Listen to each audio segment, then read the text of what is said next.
with, you know. Okay, so let's start off with of the Planning Commission. Start out with Ed. Ed Fleischer, District 2. Scott. Scott Nelson, District 3. Don. Don DeHaan, District 1. Eric. Eric Casino, District 2. Doug. Doug Carmen, District 2. And I'm Jim Simmons from District 3. So I'm looking for an approval of the agenda, please. Move to approve the agenda. And I'll second. All those in favor of approval of the agenda, signify by saying aye. Aye. Aye. Aye. Aye. Any opposed? So next on the list is the approval of the meeting minutes for May 5th, 2021 and May 20th, 2021. Any changes or adjustments needed on that? And I have a motion to approve those. I move to approve the minutes of the May 20 and May 5th meetings. Thanks, Doug. And a second. Second. All those in favor of approval of the meeting minutes signify by saying aye. Aye. Aye. Aye. Any opposed? Okey doke. Next item. This is public communication time. Please, for this virtual meeting, please choose to the raise your hand option if you wish to address the Planning Commission. If you are dialing in, press 9 to raise your hand. The chair or the host will unmute you when it's your turn to speak. Make sure you also choose number 6 to unmute yourself. 3-minute timer will show on one of the video screens to help keep track of time. If you have issues speaking and being heard, please disconnect from the Zoom meeting and call 360-972-6901 to make your public comments.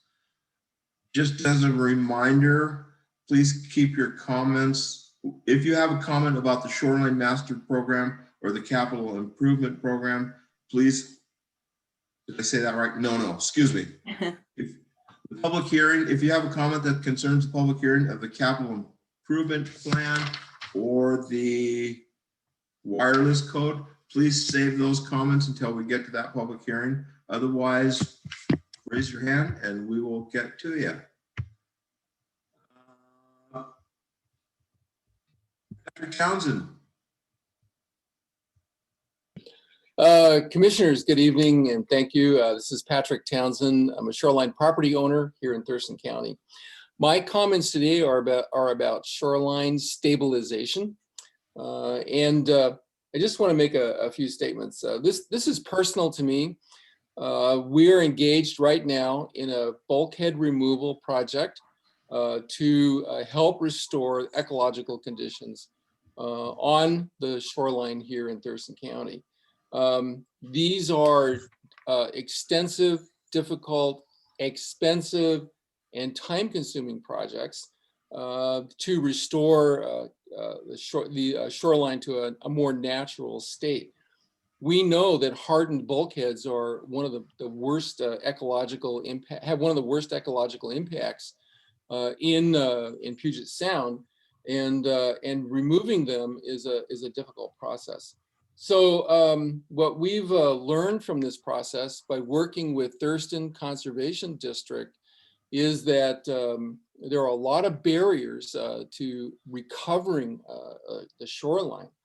The new SMP is not helping in this particular effort. So the first few comments that I have are that, Section 19-600-175 about stabilization should be very explicit in some areas. For example, no new hardened bulkheads should be permitted. It's destructive. It's counterproductive to recovery of Puget Sound. There should just be a hard stop on hardened bulkheads. Furthermore, as shoreline property owners address the need to maintain bulkheads, there should not be an expansion of existing bulkheads. In other words, if you're going to repair a bulkhead, which may be necessary, they should not enable expansion of that bulkhead. I know from personal experience, it's possible to deal with a bulkhead and use, soft armoring and more ecologically helpful approaches, even if you have a hardened bulkhead. So the other aspect of this is that I strongly believe, as Phyllis has said, from the Sierra Club before, there needs to be a policy of a net gain as opposed to no net loss. No net loss is the horse we rode in on for this particular difficulty we have around the ecology of Puget Sound. So when you have a project that is related to stabilization, there should be a clear statement of net gain in ecological function as a part of that. So I strongly recommend that new language get in there. Also, when you go to permit a work on a bulkhead, there should be a requirement to engage with a company that is experienced in soft bulkhead removal and soft bulkhead stabilization techniques, and that should be a requirement before any permit is granted. So I just want to, I know my time is out now. I appreciate your listening, but we should not double down on a failed policy. There's no good outcome in continuing to do something that is a failed policy. I really think that the stabilization section of the new SMP should encourage and incentivize proper behavior when it comes to bulkheads. So thank you for your time. I appreciate it. And hopefully we can have a better SMP in terms of stabilization. Thank you, sir. Okay, I got, next up is John Woodford. Commissioners, I support a lot of what Patrick just said, but on the other hand, on eutrophic lakes like Long Lake where I live and so on, we have really a totally different situation. And I know Commissioner Carmen presented material, I don't know, it seems like months ago, and I know that's on the agenda for this evening, but I hope you take a really hard look at alternatives when it comes to eutrophic lakes and so on. It's a very different kind of situation than where Patrick lives up in Boston Harbor on the marine waters. And it's not that I want new armored bulkheads, and soft bulkheads make all kinds of sense, but bulkheads do serve a purpose on the eutrophic lakes. That's all I've got. Thank you. Thanks, Mr. Woodford. Barry Halverson.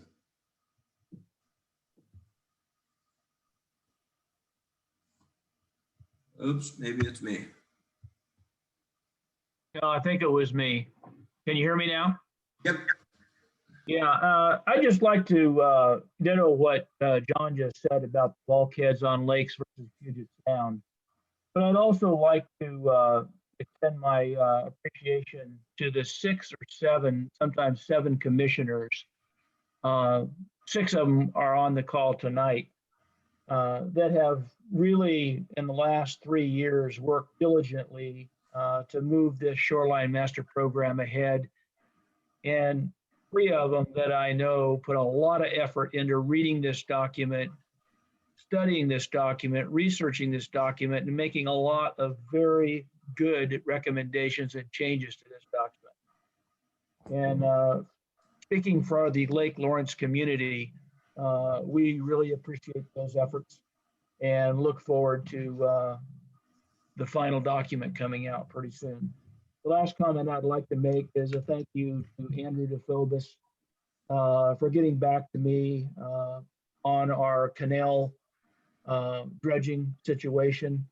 Although Andrew could probably summarize it a lot better than I can, the SMP really doesn't do justice to the dredging situation. It doesn't really define it. It doesn't really provide a lot of really cogent information on which to move forward with a dredging situation.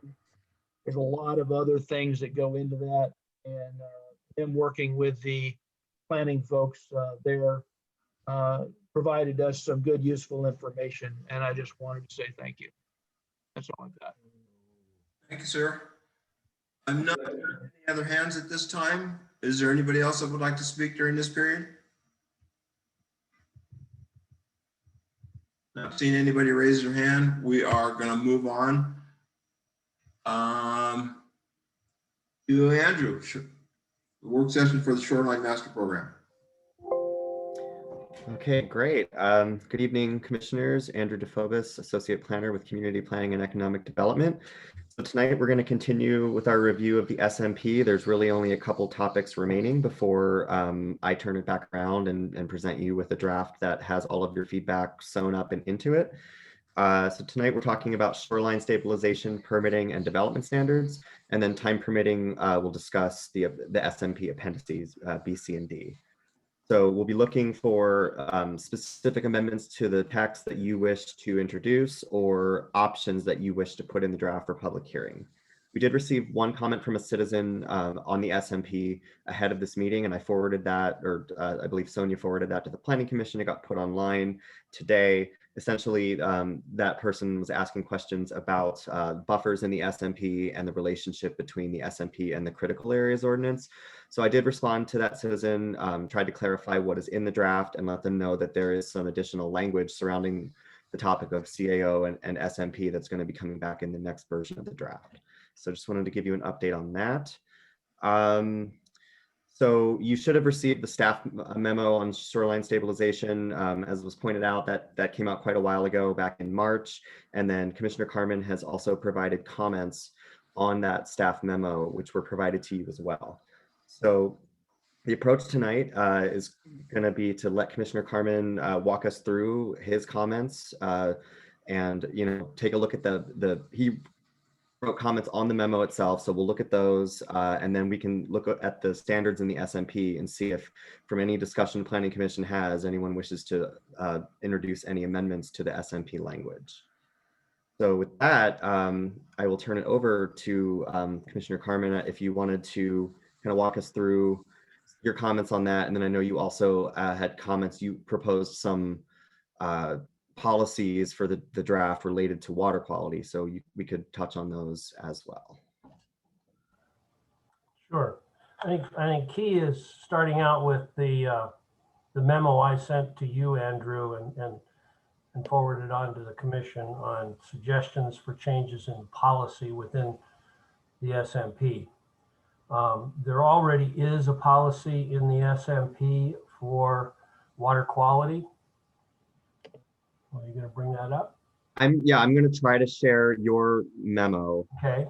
This is what was posted on the Planning Commission website. So hopefully it will work. Yeah, that's your memo. Yeah, it's my memo with your comments. Yeah. Well, I'm right now talking about my letter to you. But, okay. Okay, great. I will scroll to that. So I look at the SMP or the Shoreline Master Program as something that should be part of the tool for managing water quality. Because the ultimate goal is to maintain water quality in our community. Shoreline ecological function is only one part of that. It's an awful big document for only one part, but anyway, lakes, I keep talking about separating lakes, rivers, and the marine environment because they are different. And so, in a lake, the lake provides many things to the community, as I detailed, and I'm sure you've all read that. But lakes go through a cycle, and at the end, you become a eutrophic lake, and over time they die, fill up, become a swamp, and are no longer a pretty thing that performs some of these functions. So as we populate the area, we contribute to that eutrophication. stormwater is running into the lakes and bringing sediment, trees keep falling and leaves and filling it up. So in order to augment or help with water quality long-term, I thought that we should add to the existing policy within the SMP to and I'll just read them. Scroll down a little bit, Andrew, and we can see them.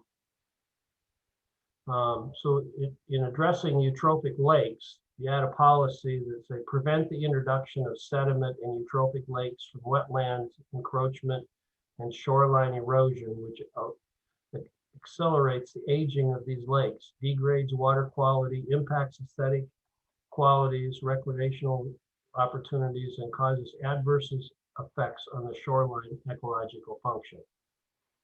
So we need to reduce the amount of sediments in the lake, or the introduction of sediments. And then stormwater runoff, another policy. Stormwater outfalls into the rivers, streams, lakes, and marine environment should be eliminated and diverted into settling ponds to reduce organic harmful chemicals and waste from entering these water bodies and degrading water quality and contributing to algae growth.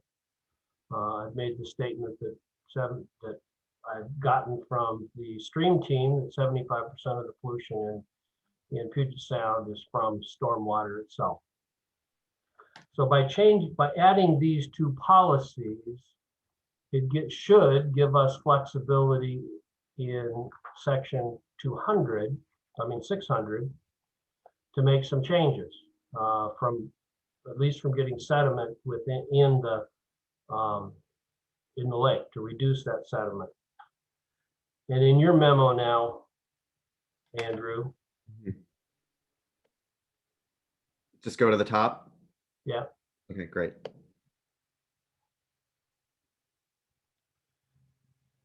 The first part, you're talking about the impact to property and wind and wave action. It says right in that document. So that paragraph, which is a quote from the SMP, opens it up to wave action and impacts to property.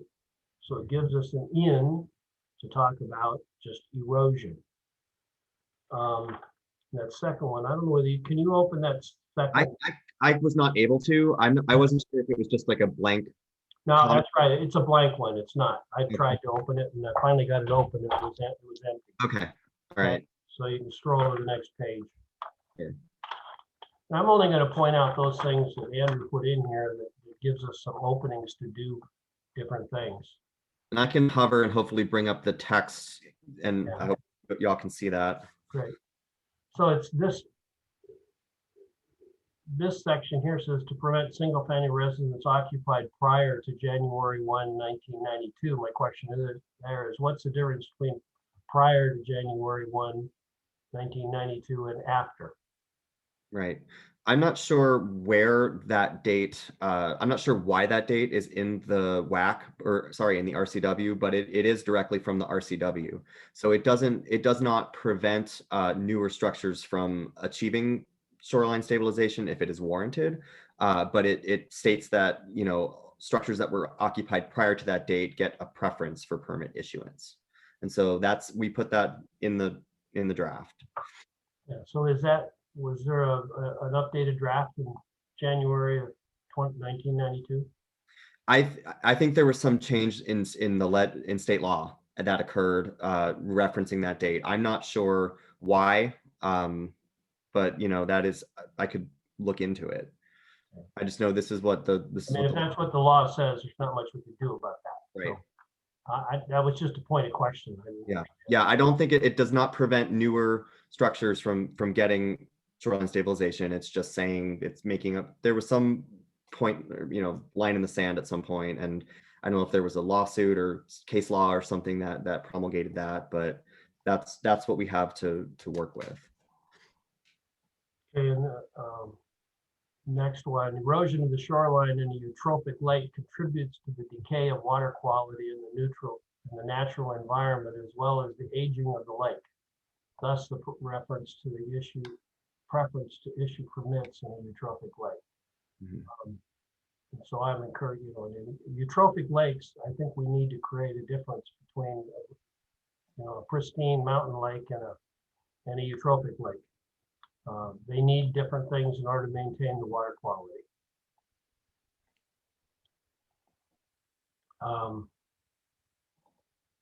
And then the next one is that's just, we agreed that we wouldn't require a cup. Yeah, yeah, So that was just a point. yeah. And just so that everyone is aware, since this memo was written, and then since we had the last discussion about stabilization, I have made that change to the draft SMP. So 19-600-175 now currently, it no longer requires a conditional use permit. It essentially says if you are a normal protective bulkhead, protect an existing single family residence, you are exempt from an SDP requirement per state law. Any other shoreline stabilization would be an SDP, simply because it would not be exempt. But I took out the conditional use permit requirement. Okay. Okay. And then the next one. Yeah. Let's see. Oh, wait. Some of these, it's strange. You have to put your cursor just right to open.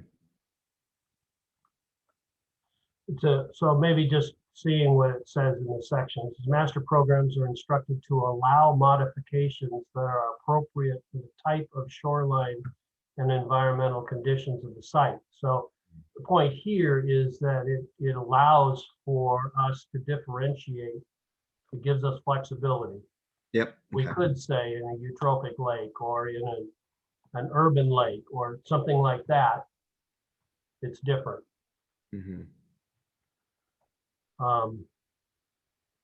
And then your comment about not specific, I mean, not your comment, but this paragraph.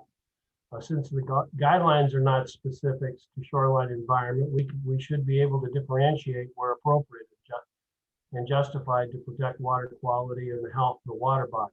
The assumption that not being specific means it applies to all water bodies is only one interpretation. I don't interpret it that way. It's just not specific because it didn't give guidelines. Right. So we can create our own guidelines. Yeah, and I think that it's sort of my approach is to see what sort of changes to the draft come out of this discussion with the Planning Commission, put that into the public hearing draft, and then ecology will react to that, and we will have some fresh take on this issue from them on it. So that's the plan. Yeah. Okay.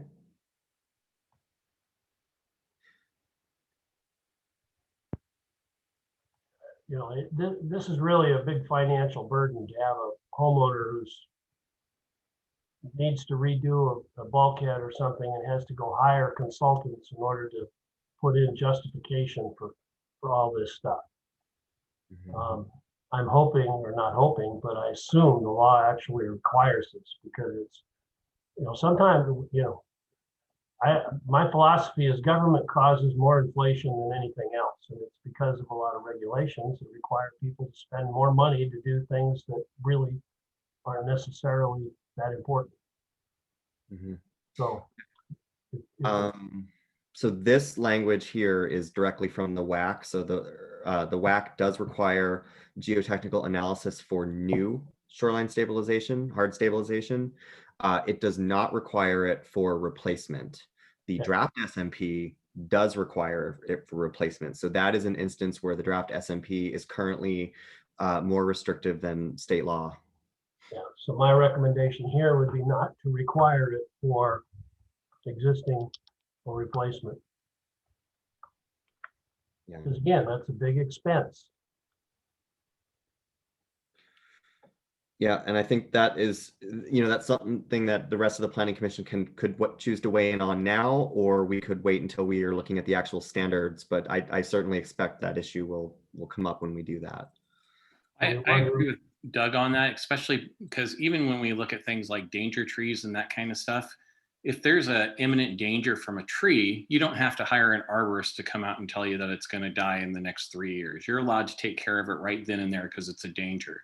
So I think that a similar situation can be applied in here. Okay. I do think if the majority of the planning commission wants that change made, then that should be a fairly easy change to make in the draft.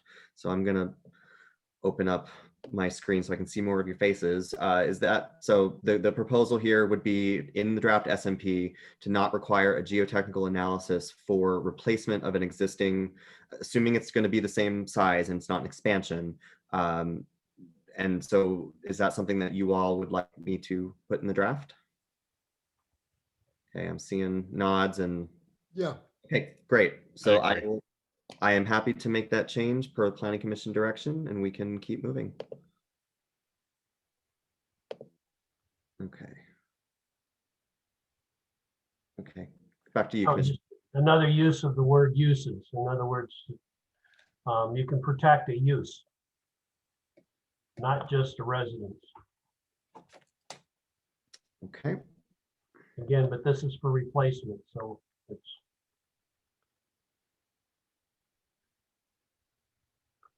yeah, here I think again, you're pointing out, another reference to use. yeah,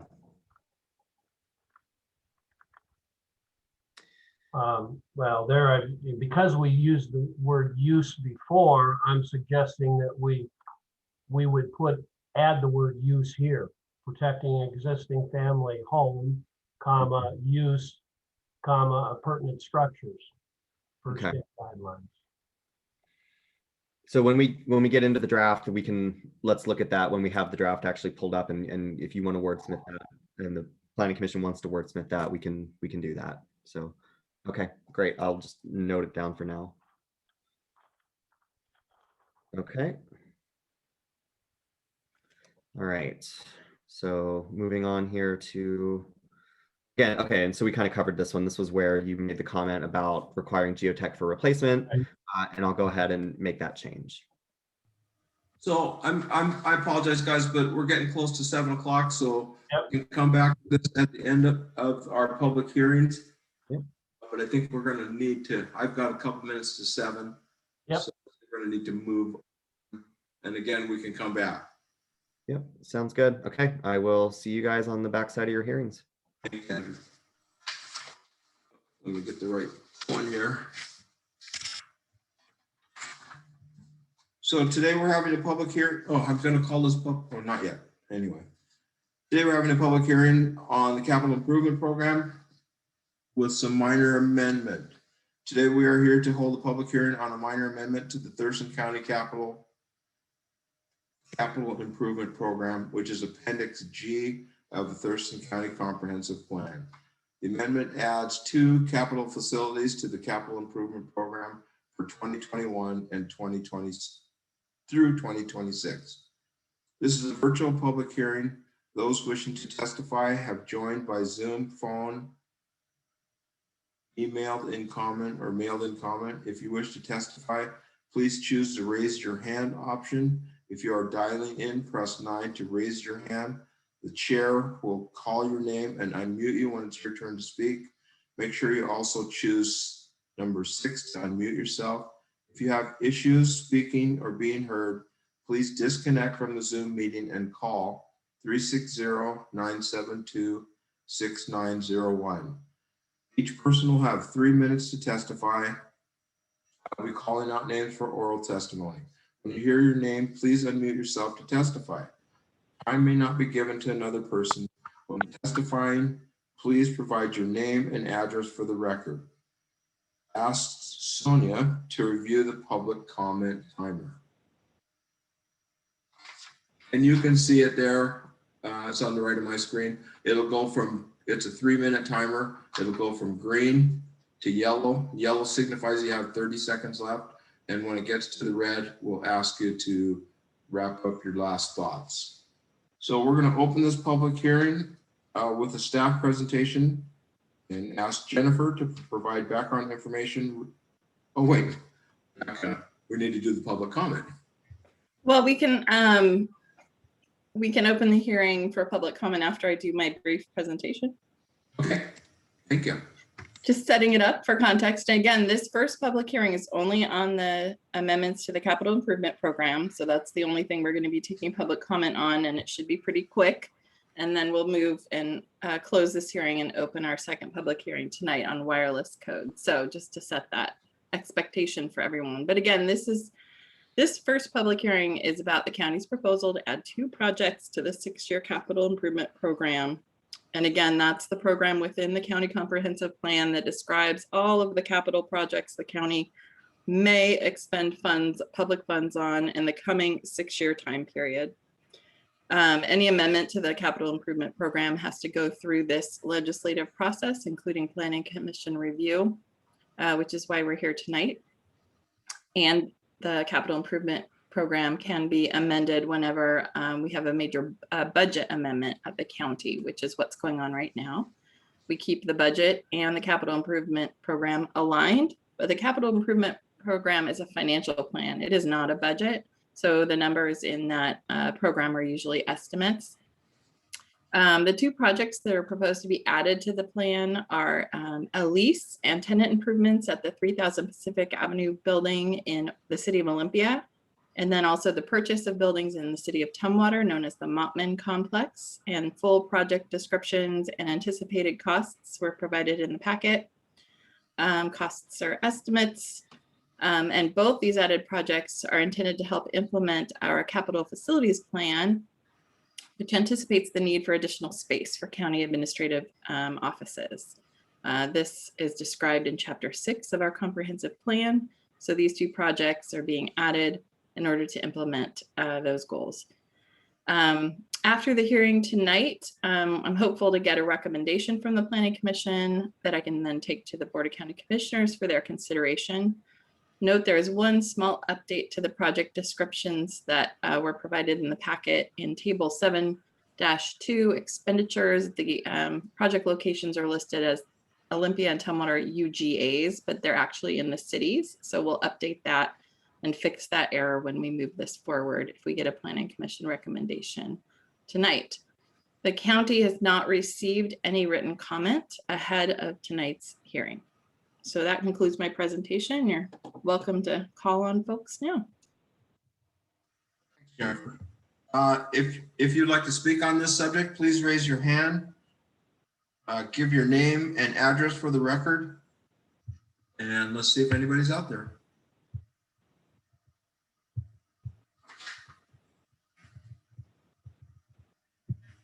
I'm not seeing anybody wishing to speak. Oh, it's like I saw you there.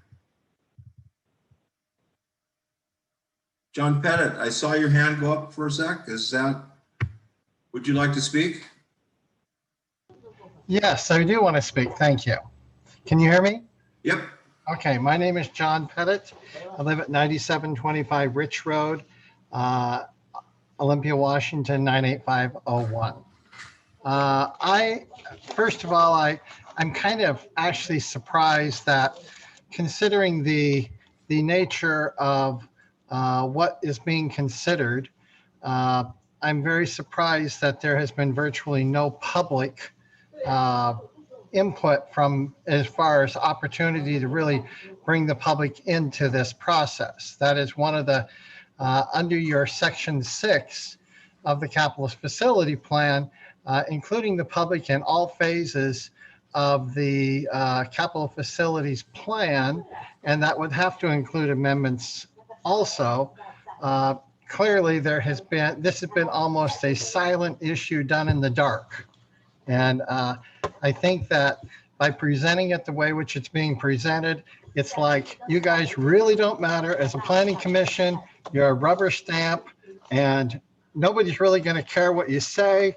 At least that's how I feel staff is treating you.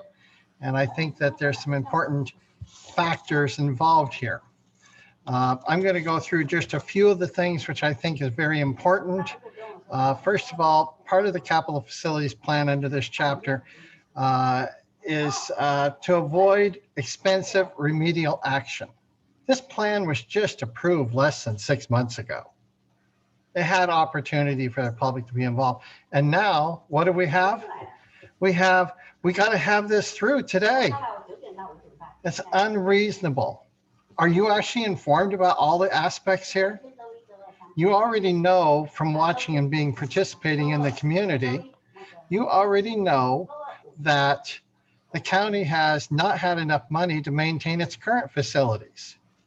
Those facilities won't be eliminated. They're going to continue to exist, and they're going to continue to cost money to be updated. The current facilities need to be taken care of.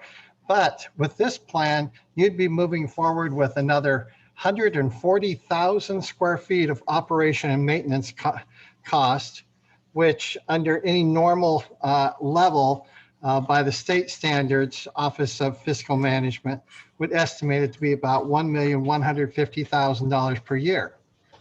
I see that you have Robin Campbell there, and I see that she could certainly provide you with the fact that the county has more than enough money for anything they need to do except take care of the current courthouse facilities. So you should look into the plan. Why is this so necessary? Why do you need a decision tonight?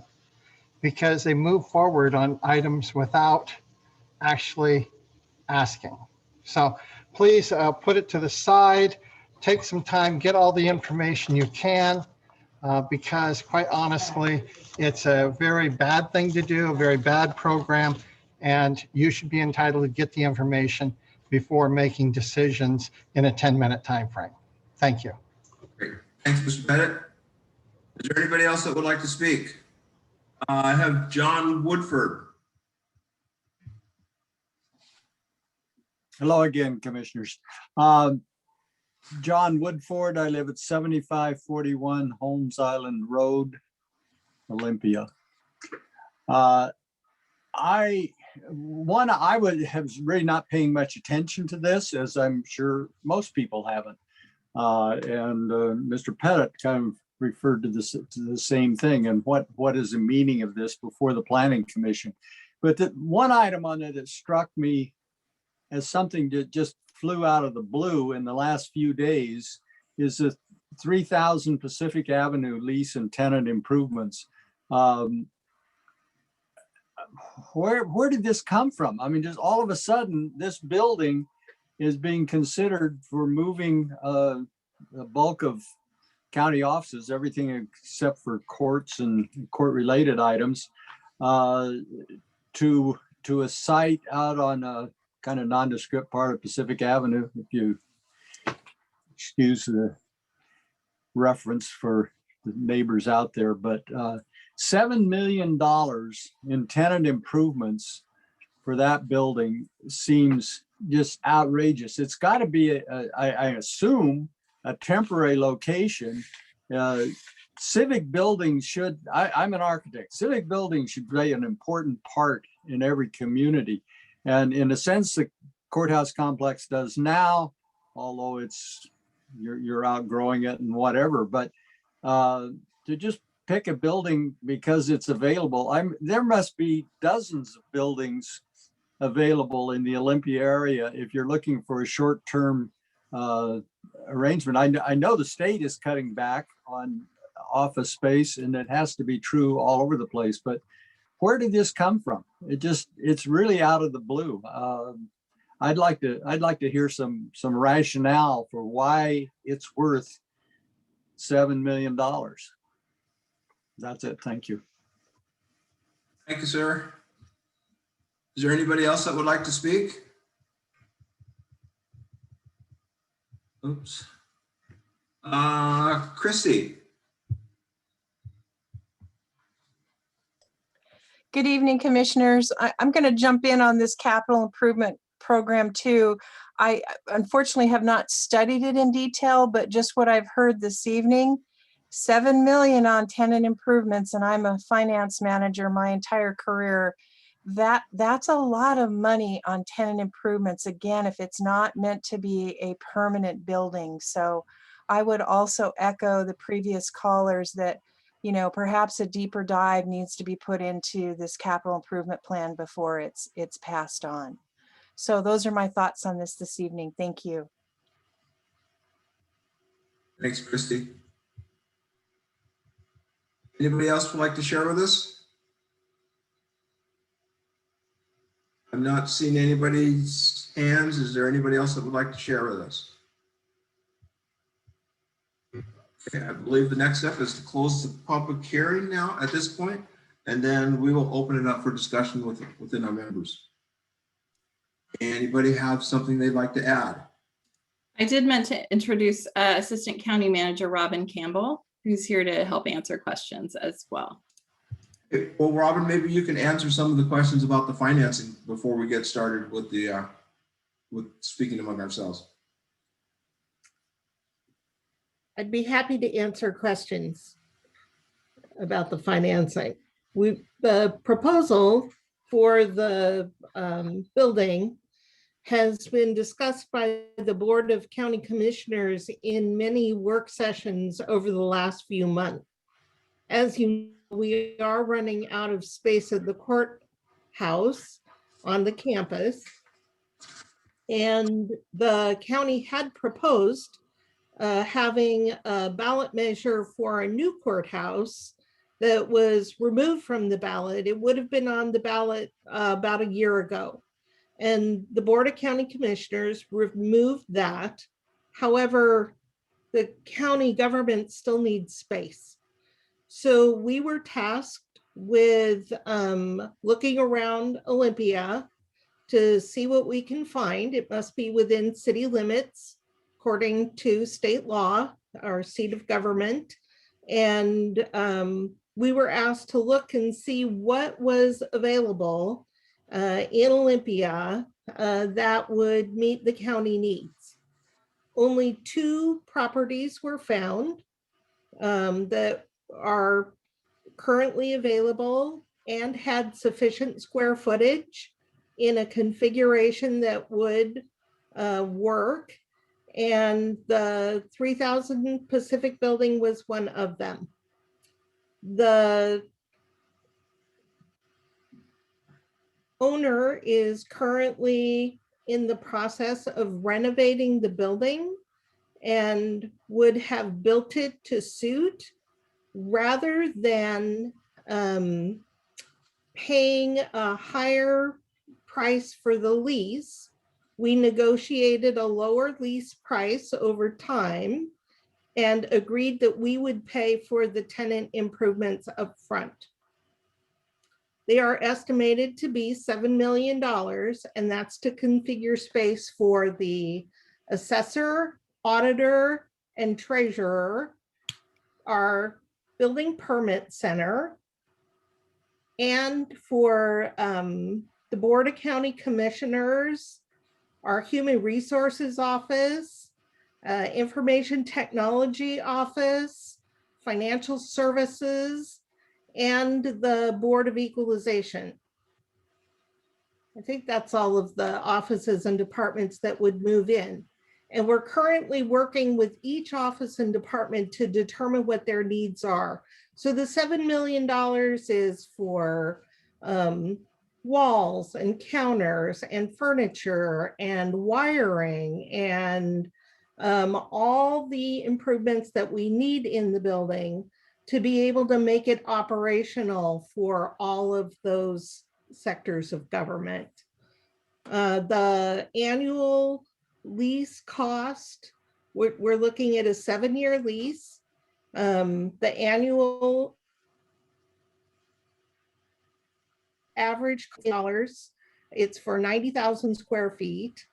And that is inclusive of the types of things that Mr. Pettit was talking about. It includes janitorial, utilities, and building maintenance over time. So I'd be happy to answer any specific questions that you might ask. But again, the board has held work sessions over the last at least 2 months that are open and recorded. They're available on YouTube if you'd like to watch any of them. But this has been discussed over the last few months. Jennifer, I have a procedural question for you. We're at 7:15 and we're supposed to move into our next public hearing. Agenda times are but a guide, Jim. So we can finish this work session and then move into the next public hearing. Or as the chair, of course, you can change around the order. But the idea was to get through this one and close this out and then move forward to the next public hearing. That works. Thank you. Okay, so let's continue on. Any other thoughts about this? I have quite a few thoughts about this. I am concerned about time because I have a full page of stuff that I would like to go through. So I'm not sure how you want to handle that. Well, I guess I'll leave that to Jennifer too. I think to follow the existing agenda, we continue with this work session and then have potentially a recommendation from the Planning Commission on this item and then move to the next public hearing. Okay. Robin, could you tell me, just to start out with, it seemed like you cut out for a little bit. What was the negotiated price per square foot for the atrium? Oh, I'm sorry, I don't have that available, but I could certainly look it up and get it for you. I think that, I think it's like, starts out at $1,750 if we pay for our own tenant improvements. So $1,750. All right. I think so, but I'm going to verify that. Well, one of my first and biggest concern is that when we talk about capital facilities, generally that means we own something in the end. And so even when you look at chapter 6 and it explains exactly what a capital facility is, renting and leasing and borrowing and not owning is not really part of anything that is described in capital facilities. So when we're talking about a $4.5 million lease with $7 million worth of tenant improvements, at the end of 7 years, we don't have anything for that. So we're going to spend almost $12 million and have nothing for that. That's a real concern for me, that we're going to define this as a capital facility or a capital improvement and we don't own anything. So if I may, the source of the funding, the $7 million is REIT. And REIT 1 or REIT 2 or both? I'm sorry, the REIT 1 or REIT 2 or both? only REIT 1. Okay. It would not be an appropriate use of REIT 2 since it is for county space. So REIT 1, and as I'm sure you're aware, state law requires that if you're going to spend REIT money, it's got to be in the capital improvement plan. And we have a legal opinion from the Attorney General that use of REIT for tenant improvements in space that the county will not own in the end is an appropriate and legal use of the fund. And that's why you see it in front of you today. So we can spend $7 million on somebody else's building and give it back to them in 7 years, and that's not considered a gift of public funds. Correct.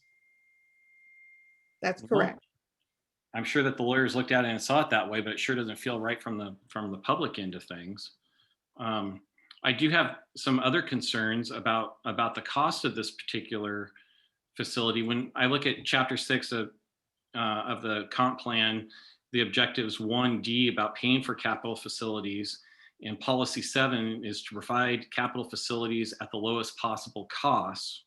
And then goal 3, objective 3B, is to be frugal with use of public monies. I read that, and then I went last night and I got on CEBA, the Commercial Brokers Association, commercial MLS, and I was looking at other properties that were available in the Olympia city limits. And the Atrium right now is listed on there at $24 a foot plus $8 a foot triple net. And when I look at everything else that is available, most of the other buildings that are there come in at between $15 and $21 a foot. And some of those are full service leases without the triple net. And the only thing that is even close to the price of the Atrium is a little bit of medical office space at Memorial Clinic. When we're closer to $32 a foot, and maybe we're getting some sort of break because of this tenant improvement reduction on the lease, but the numbers still wouldn't pencil out quite well. This really feels like Waldorf Astoria kind of pricing for for something that we're going to be using temporarily. This is not something that we're going to keep forever.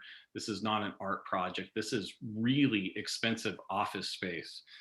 And moreover, it's a lot of office space. It's in chapter 7, table 7.1, when it talks about the inventory that the county already has. When we look at building 1, 4, 5, and 6, which is basically the Capitol campus without the courthouses and the court facilities, we have about 94,000 square feet between those buildings.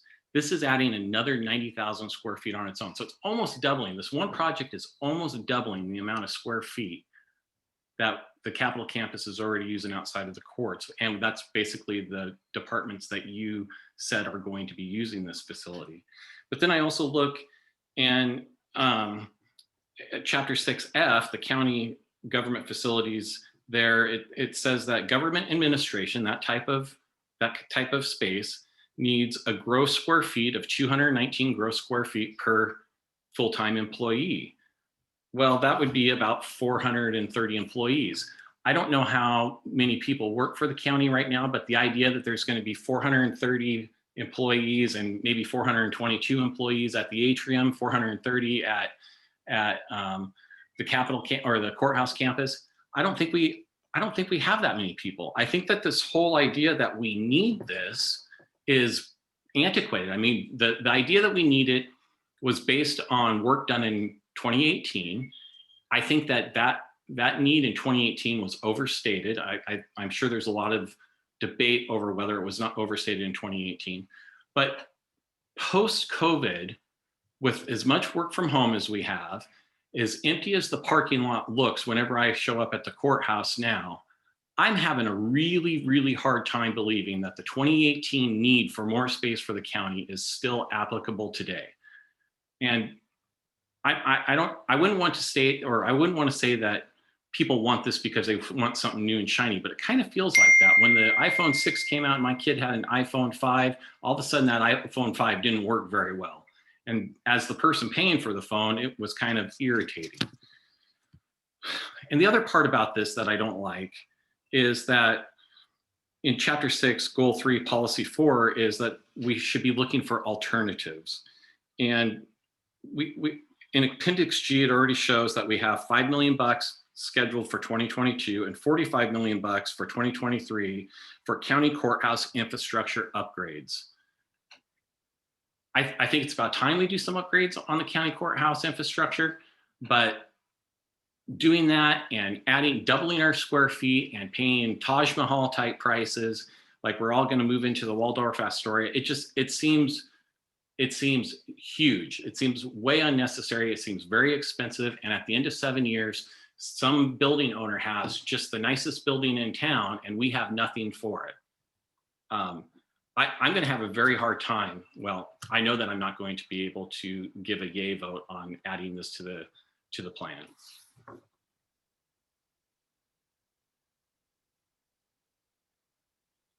That's all I have for right now. Thanks, Eric. I agree a lot with what Eric said, but the other thing that really hit me is I've been at that building and there's no parking. And I thought the county courthouse existing courthouse was bad. Every time I go there to go to a meeting, I drive around and around and around. Well, guess what? Doug, it's even worse than that because the parking that they do have isn't enough for 90,000 square feet of general administration, according to Olympia City Code. Right. So we wouldn't even be able to get all the parking we want. We'd be out of compliance with Olympia City Code on parking with it. No, it was Ed.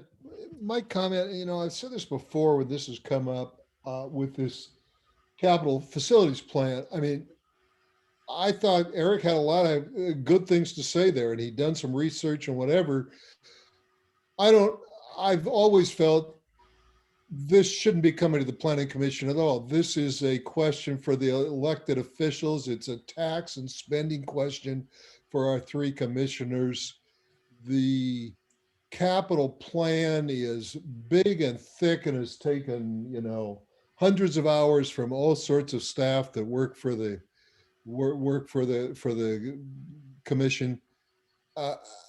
And, you know, apparently this is what our 3 elected commissioners want us to do right now, but I mean, I'm not comfortable with doing this at all. I would sort of lean towards if they, well, I guess I have a question would be, if we don't forward this, does the does the commissioners need it to make their decision? And secondly, I would lean more towards forwarding it to the county commissioners without recommendation. I think the county commissioners, they take our recommendations and they either accept them or they throw them out all the time. So if we send them a recommendation that says we don't want to put this on, they can decide they're going to put it on anyways.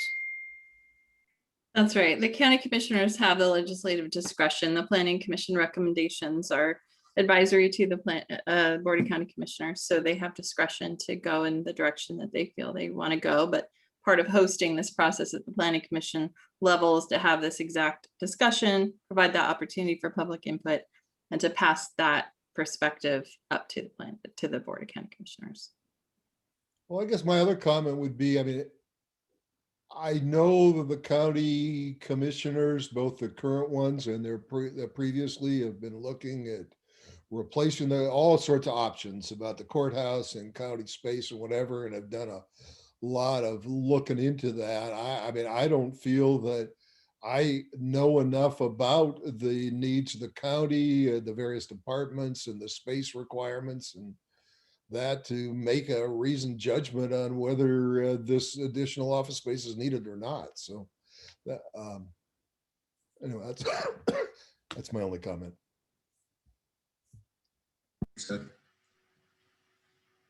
From what I've seen and listened to over the last number of years on this subject, I believe that there is a need for additional office space because of the courts. But how much office space, and especially with COVID and the changes that are going to happen, office space right now, you know, it's something that I think should be delayed or looked at differently.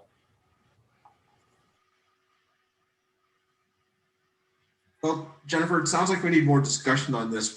What is the plan here, or what are our options? Well, your options are to not provide a recommendation tonight. We do have a work session scheduled with the board tomorrow to go over, you know, what happened at this. They want to have additional discussion as well before they're in a position to set their own public hearing or take action. You could make a motion to forward without recommendation, stating some concerns. You could make a motion to recommend against adding, and again, there's 2 projects here. We've only discussed one.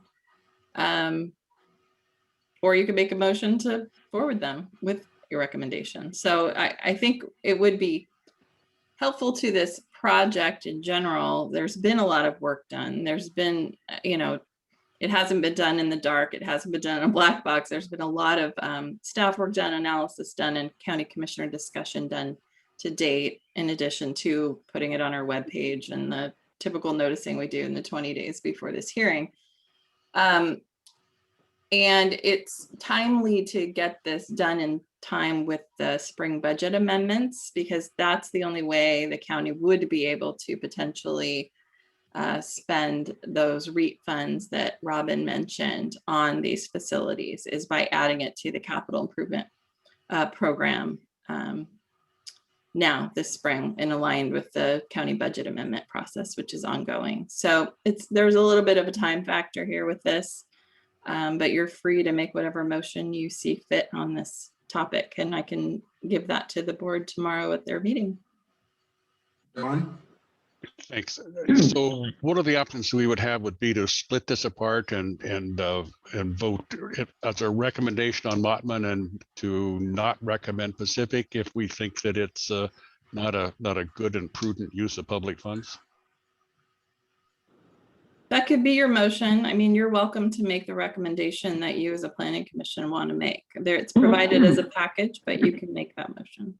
Robin, could you tell us just briefly what the purchase price of Mottman is and what its assessed value is, and what tenant improvements would be needed for it, just for review? The purchase price of Mottman is $5.6 million for the complex. Plus the county agreed to pay the broker fee. So the assessed value came in at 5.7 million. And we have not started mapping out what the tenant improvements are yet. But the auditor needs more space. We're going to use it for the elections center and the ballot center. And she needs at least double the space for that. And then we will also move both our records facility and our facilities group. Both of those are currently in lease space. We will move them out of lease space into these buildings as the current tenants, their leases expire over the next 3 to 4 years.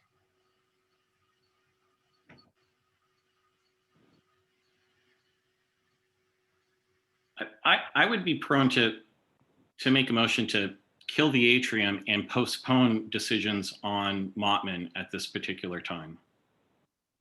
I would second that. So I'm just trying to figure that out in my mind. Can you kind of like clean it up, or you know what I mean? I would move that the Planning Commission recommend to the Board of County Commissioners that we do not move forward with any business on the Atrium, and that we delay a decision on Mottman until another work session can be completed. And I heard somebody second that earlier. I'll second That that. is correct. Okay. So is there any other discussion on that? So all those in favor of the motion signify by saying aye. Aye. Aye. And opposed? No. So the ayes have it. And would you like to do a minority opinion there, Ed? I don't think so. I think he needs more than one to do a minority opinion for the rules of procedure. Okay, so I guess that's that. And Thank you. thanks, Robin, for coming. And hopefully we'll sort this out somewhere. Okay, so we're going to move on to the next public hearing, which is the wireless code. Today, the Planning Commission will hold a public hearing on a proposed ordinance to repeal and replace the existing wireless communication facilities and antenna support structures codes, as well as amendments to definitions and special use chapters of Thurston County Code. Proposed amendments are intended to meet federal laws and simplified code language. This is a virtual public hearing. Those wishing to testify may join by Zoom or phone. Some citizens have already provided comments by mail or email. If you wish to testify at today's hearing, please choose the raise your hand option in Zoom. If you are dialing in, press 9 to raise your hand. I will call your name and unmute you when it is your turn to speak. Make sure you choose option 6 to unmute yourself. If you have issues speaking or being heard, please disconnect from the Zoom meeting and call 360-972-6901. Each person will have 3 minutes to testify. We'll be calling out your names for oral testimony. When you hear your name, please unmute yourself to testify. Time may not be given to another person. When testifying, please provide your name and address for the record. And we're going to ask Sonia to review. Oops, no, we don't need to review the public timer anymore. We're going to open this up. So we have a staff presentation by Caitlin. Could you provide us with the background? Yes, thank you and good evening. Staff provided you with documents from previous work sessions prior to this hearing, as well as previous public comments and a summary of some of those comments and new comments that we received prior to tonight's hearing. After tonight's public hearing, staff plans to come back to the Planning Commission with a summary of public comments received, the potential path forward on issues raised, and provide an opportunity for Planning Commission deliberation. Prior to beginning the public hearing tonight, I would like to have Ken Fellman, the county consultant on wireless facilities, touch on a few items that have been noted as public concern. Some of those include locating small wireless facilities in the rights of way and the associated public notice, as well as radio frequency emission testing and safety. Go ahead, Ken. Thank you, Kate. Mr. Chairman, Commissioners, nice to be with you again this evening. I will be very brief. I know the primary purpose for tonight is to hear from interested members of the public about these issues. But in particular, with some of the issues that have been raised in some of the written comments so far, I was asked just to briefly address a couple of things. When it comes to this, what we call small cell facilities in the rights of way and where they get located, how close to a home they can be, what kind of notice is provided. The code is one potential vehicle to address those issues, but we want to make sure the Planning Commission and the public understands there are others. Under the existing code and after a new code is adopted, an entity that wants to locate these facilities in the public rights of way are still going to have to come to the county and enter into, we're not sure what we're going to call it yet, whether it might be a franchise agreement or a master permit agreement or a license agreement, but they're still going to need to get permission in a general sense for a grant of authority to use the rights of way, and then site-specific authority for each place they want to locate one of these facilities. And some of the issues relating to notice, some of the issues relating to design, both how the facility itself will look and how it gets space, how close it can be to a lot line or the front of a person's home, are not necessarily dealt with in the code in every instance. They can be dealt with and often are dealt with in these other agreements that city or county staff rather will address through its regulatory and administrative process. So the issues that you've heard about and probably will continue to hear about are certainly valid issues, but we want you to understand that the code is not always and is not in this case the only way they can be addressed. And there are times when the county needs to make a judgment call, and this is part of the reason that your recommendation is sought. Does it make more sense to put these in the code, or does it make more sense to keep them kind of in the form of an administrative regulation or a standard permit agreement that the county would use so that staff would have more flexibility to deal with changing conditions and to basically improve on some of these processes? This is all new stuff. And once we start seeing deployment, I guarantee you, every community that starts this starts seeing there's a way to do it better, or there's a way to tweak a process and make it work more effectively. And one of the reasons that we don't put everything in the code and we leave some of this to the administrative process is to provide for that flexibility to more nimbly respond to some of these issues. So keep that in mind. Regarding radio frequency emissions, this is an issue that comes up in every community that addresses this kind of siting. What I would tell you is there is federal preemption. The federal statute preempts the vast majority of local regulatory authority over radio frequency emissions, siting related to radio frequency emissions.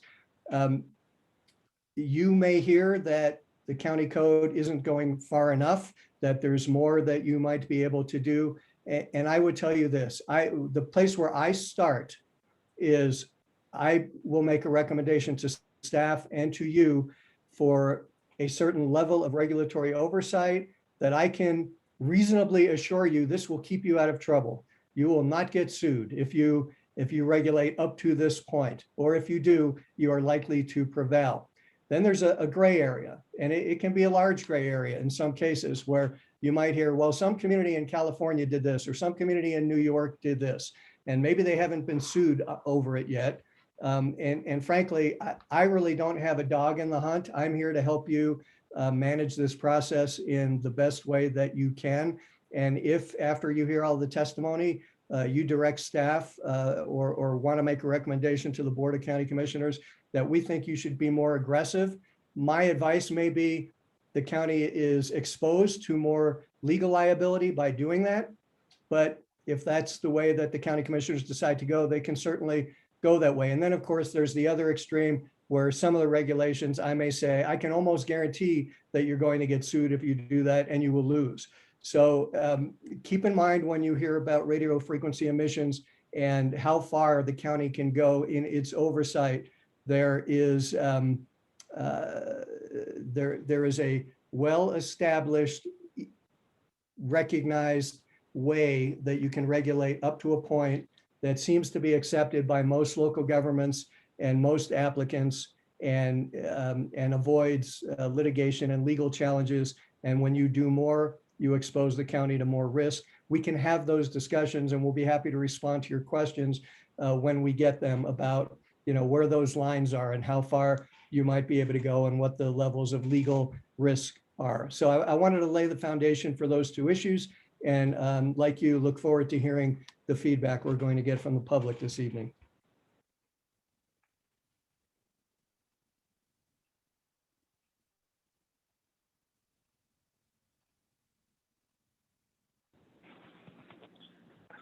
Thank you, Mr. Feldman. Anything you'd like to add, Caitlin? Nope, that was all I had to say for now. Okay, so we're going to move into the testimony piece of this. Is there anyone out there that would like to share with us?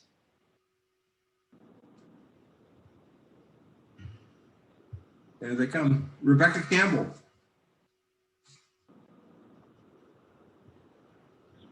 Please unmute yourself. There you go. Go ahead, Rebecca.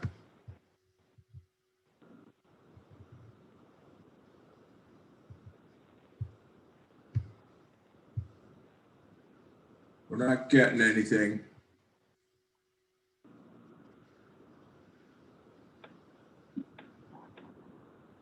Can you try again, Rebecca?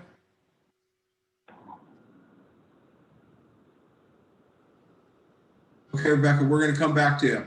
Hopefully try either dialing in or we'll get this going. Christy. Good evening, commissioners. Thank you again. I like the gray area. I'll just state that right up front. I think there is lots of opportunity for us to have a wireless code that will meet everybody's needs in the county.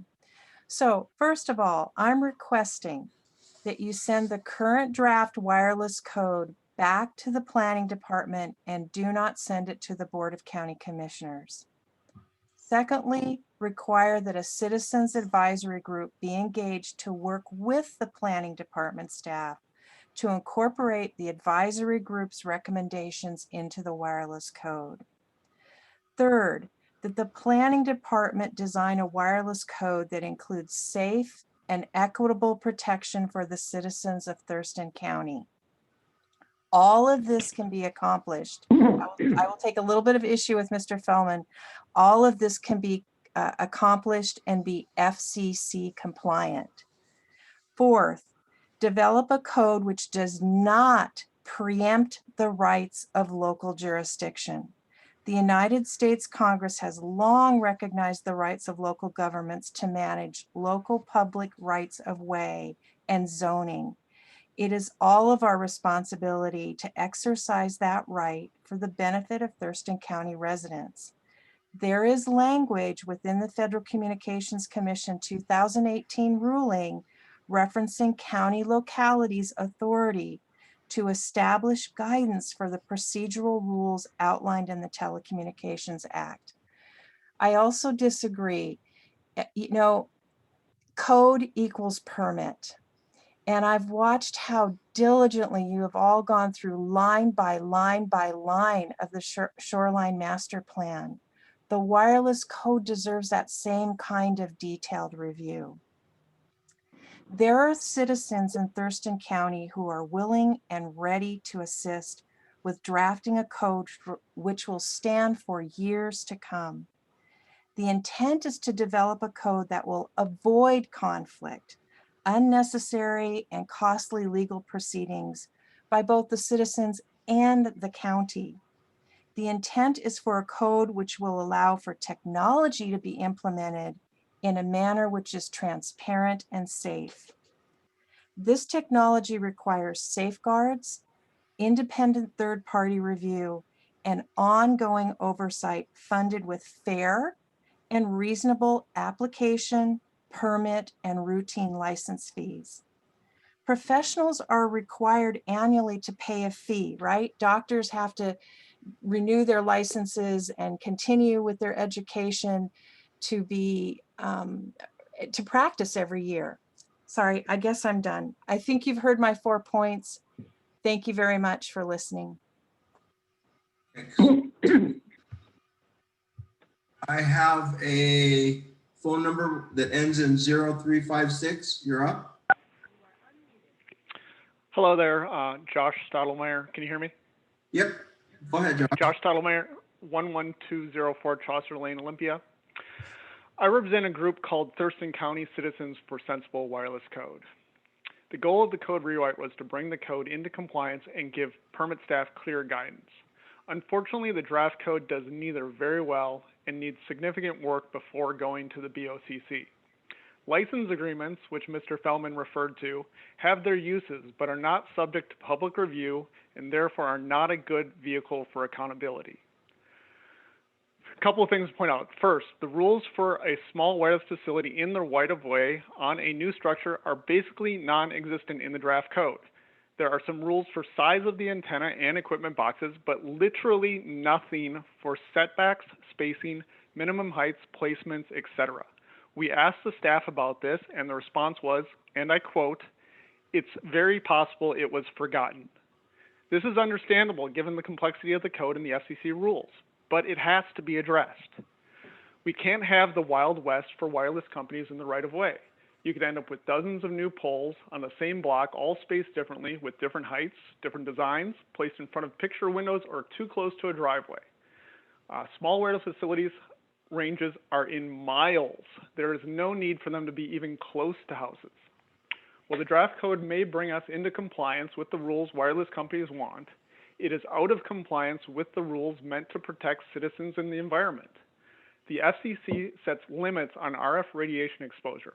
The draft code only requires a statement of facilities safety by an engineer hired by or on the staff of the wireless company. Facility safety is very different than verifying on-location exposure levels are safe, which must be tested to assess. Compliance with this rule is not optional, and it's the rule you should be most concerned about. It must be addressed in the code. There are also several circumstances that an environmental assessment must be completed for small wireless facilities in the right-of-way, which should trigger SEPA and move it from an administrative decision into a hearing examiner process. That's also not in the code. The draft also asks the wireless companies to attest to compliance with building codes, state and federal laws, licensings, etc., without requiring proof or verification or even listing what is required so the staff could verify it.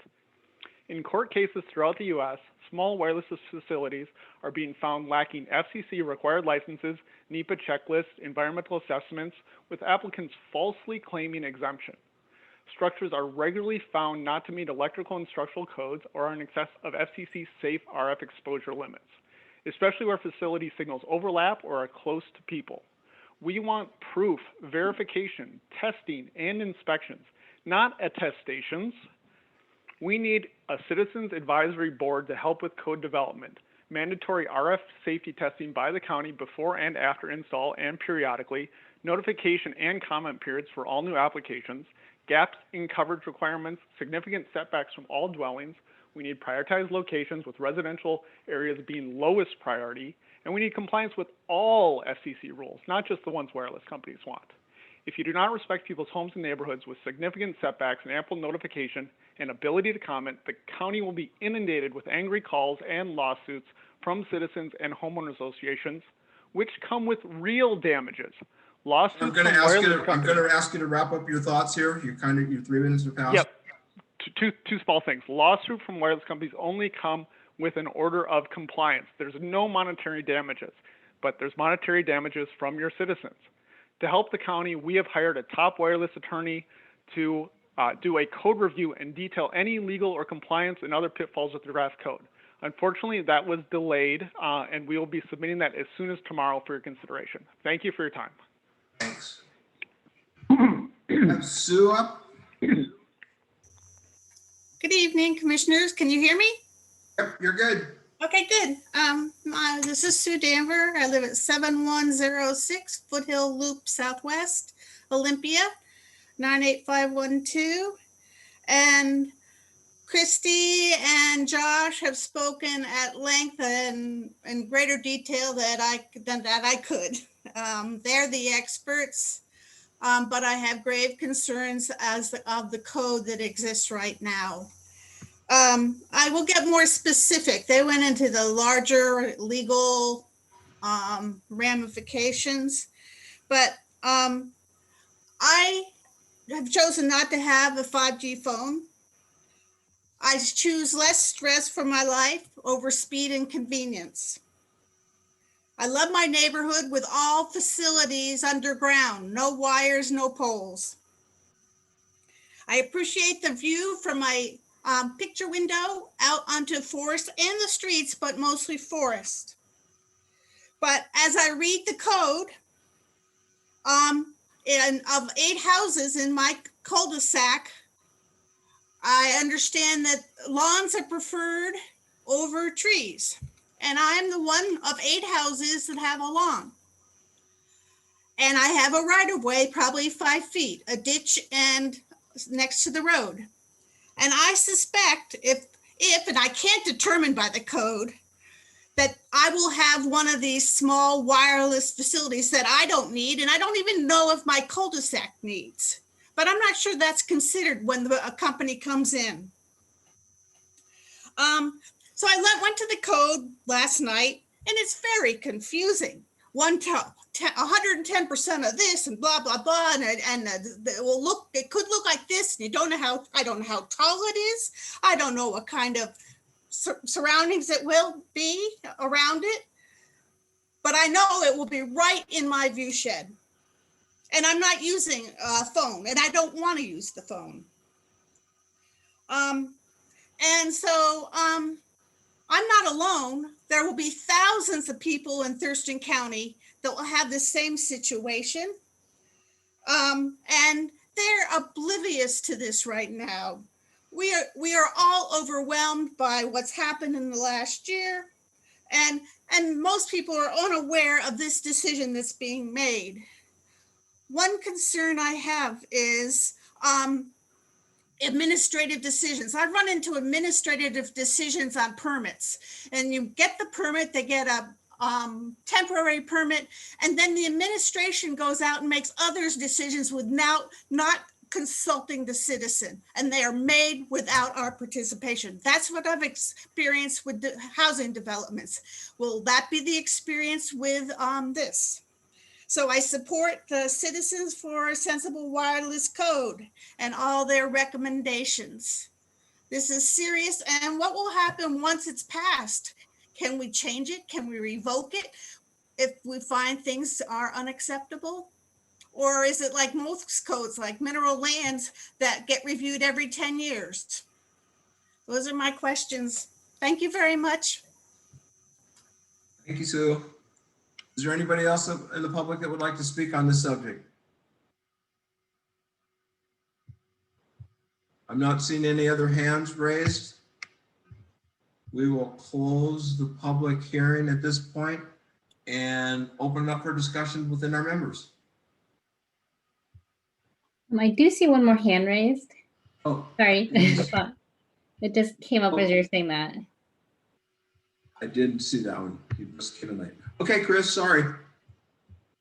No problem. Thank you for the opportunity. I just wanted to ensure that the letter from Crown Castle sent this evening was received into the record with recommendations for some just observations we made from code review, applicability, and consistency with federal law opportunities, as well as perhaps some further discussion around some clarity specifically in sections of the code, depending on site type. the majority of our comments were from a existing tower premise, and you know, our business, Crown Castle, is a wireless infrastructure owner and manager. And what that means essentially is that we are apartment building owners for tenants who are wireless companies from all walks of life, not just the commercial services that we're accustomed to that our handsets speak to, but law enforcement, state, local, federal agencies. We have all kinds of diverse tenants that are also tenants that need to be considered as part of any code update. Last, you know, we also see some opportunity for, we touch these sites a lot, or specifically our customers touch these sites a lot, trying to keep up with the demand, the growing continual growth of public demand for handsets and all the tricks that they do, and as well as new technologies that we've come to depend on to keep in touch with, you know, our loved ones and as we work and play. The pandemic, we saw an unprecedented spike, as you might imagine, in cell phone usage, and that's the kind of thing that we aim to support. To that end, because there is so many different times that we need to make modifications to our sites, new technology, which is sometimes constrained by availability of equipment, and the new technology on top of that, it's a continual catch-up game. So opportunities to streamline specifically on existing towers, if we just need to swap an antenna, add some radios, those are the sorts of opportunities that we would like to discuss further to meet the intent of the FCC and subsequent orders, which is speeding up the rapid deployment of broadband. Thank you. Thanks, Chris. Is there, I'm sorry for missing you. Is there anybody else that would like to speak on this?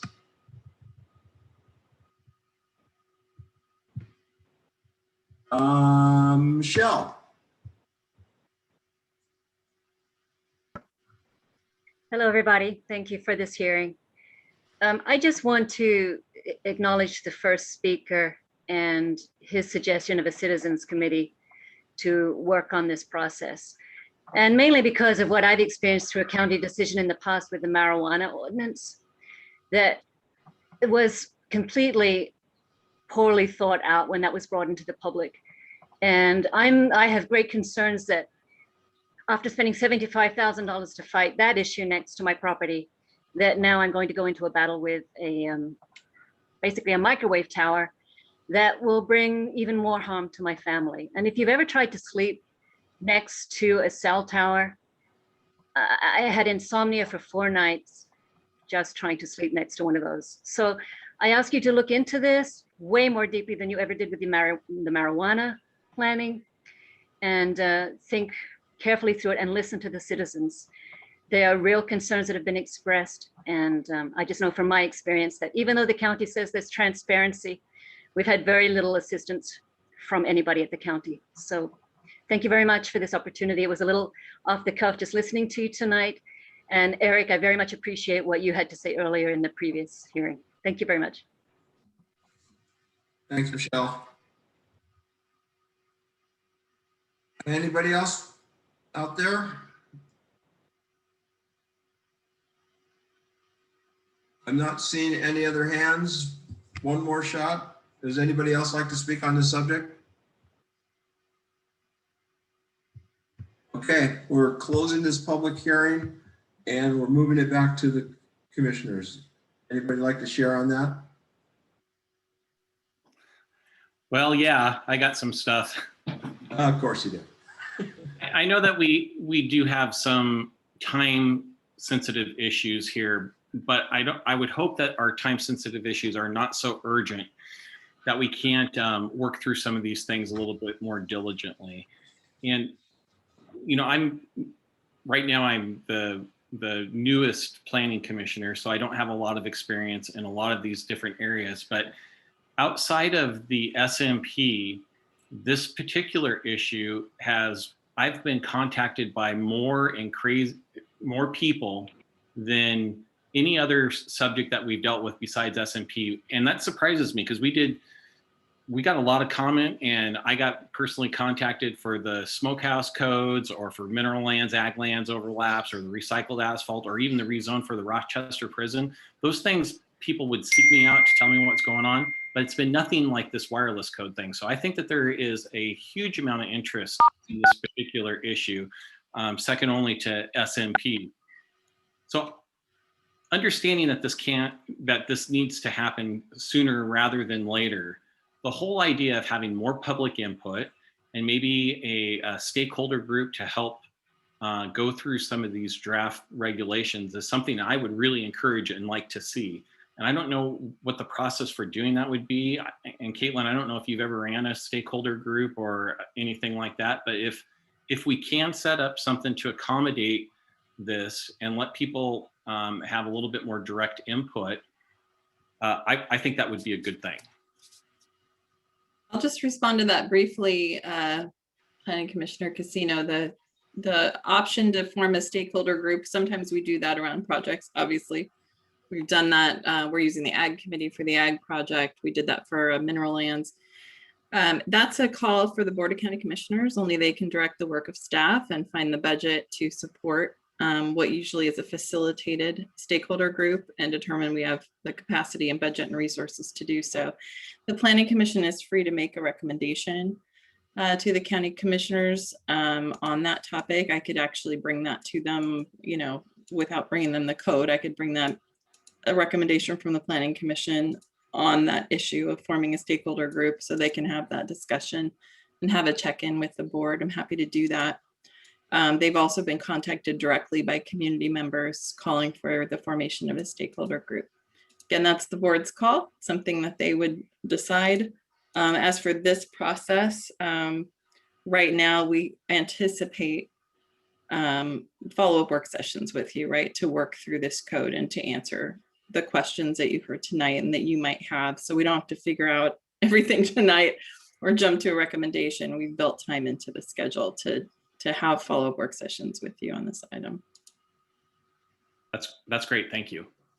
So Jennifer, do we need a proposal to move this forward, or do we just go to, it seems like we need to, like what I'm hearing from the public, from commissioners, that we need to have more conversation on this, it seems like. That's what's planned, and I see other commissioners nodding their heads. So that's certainly the plan.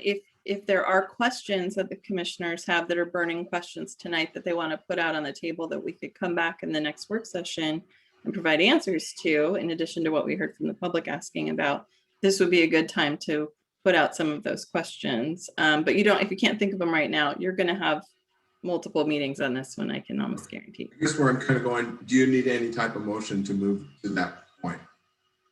No. Okay. Do you need a motion for us to recommend to the BOCC that they establish a citizen advisory group? You may make that motion if you so wish as planning commissioners, and I'm happy to transmit that forward to the board. I think that's a good suggestion that we should pass along. Okay, well, I would move that the Planning Commission recommends to the Board of County Commissioners that they establish a stakeholder group comprising of members of the public to advise on the wireless code update. Second. All those in favor say aye. Aye. Aye. Aye. Any opposed? Any discussion on, I guess we should have did that earlier. Any other discussion on this? No, I'm just looking forward to learning more about it. I thought tonight a couple people mentioned some documentation of suggested language that I don't think we've seen yet. So it does seem to be quite the hot button issue, more than I was expecting. Okay, so I guess we move it on to the commission, to the board. Am I thinking right here? Yeah, I will take this. We'll still come back to you with a follow-up work session next time, and I can report back to you if the board has had a discussion on your. Am I muted? No, Raul, you're not muted. Oh, okay, I've been trying to speak and I've been not heard. Let's put it that way. I wanted to make some comments on this because I saw some very important points that some of the citizens did not miss, but they didn't emphasize. Number one, we should be seeking to best serve and protect our citizens. It almost feels like we're moving forward with these proposals so long as we're within the law. The bottom line is that we should be taking more precautions rather than just adhering to the law just because it's law. I remember when I was a kid, we were being sprayed with DDT, and it was legal, and it was okay then. And radio frequency is getting more and more at a higher frequency and more penetrating. Code is not keeping up with this technology, and as such, we're not being sensible with ensuring our citizens' safety, and just protecting our legal liability is only limited until something else is discovered. So not everything that's legal is ethical, and not everything that is convenient is safe. And as many decades I spent as a safety compliance officer, moving forward, if we would have gone through with this, it would have been willfully disregarding this precautionary measures, which would have been out of compliance with the safety protocols, which are very important. Remember, microwaves were discovered by fatalities. Somebody was cooked and says, that's a good thing. So that's my point. Thank you. Thanks, Ronald. I just want to say that I think that everybody on this screen here is concerned with quality of life for everybody. We all live in this community, so we care. Okay, so, well, I guess we're moving on to, I'm sorry, I see some people raise hands, but we've closed the public hearing. Please come back to our work session, and we would love to hear from you, or send a note to staff, and they will forward it on to us. So we're like at 8:10 or so. You guys want to carry on with the SMP stuff, or you guys had enough? Move forward, keep going, raise your hand. I think Doug needs to finish his letter. That's what I'm asking. If we can go either way, we can get at the next meeting, or do you want to keep going? Finishing my letter would be good, except that if we won't get to recommendations from that. So I think it would be better to wait for the next work session, finish the letter, and move right into recommendations. Okay. Is everybody on board with that? I'll take that recommendation, yeah. Okay, Jennifer, I guess you're up with staff updates. I don't have any, so that's easy. Well, that's no good. It's supposed to be just enlightening us. Okay, so let's do calendars. How about June 16th? Everybody going to be able to make that? I may or may not. I don't know yet. I'll let the staff know once I know. Okay, thank you. And July 7th. You have all your fingers from 4th of July. We'll see y'all. Okay. Thank you all for being here. Thank you all staff for making me look good. And we'll see you guys all in a couple of weeks. Thanks. We'll adjourn. Thank you. Thank you. See you guys. Good night, all.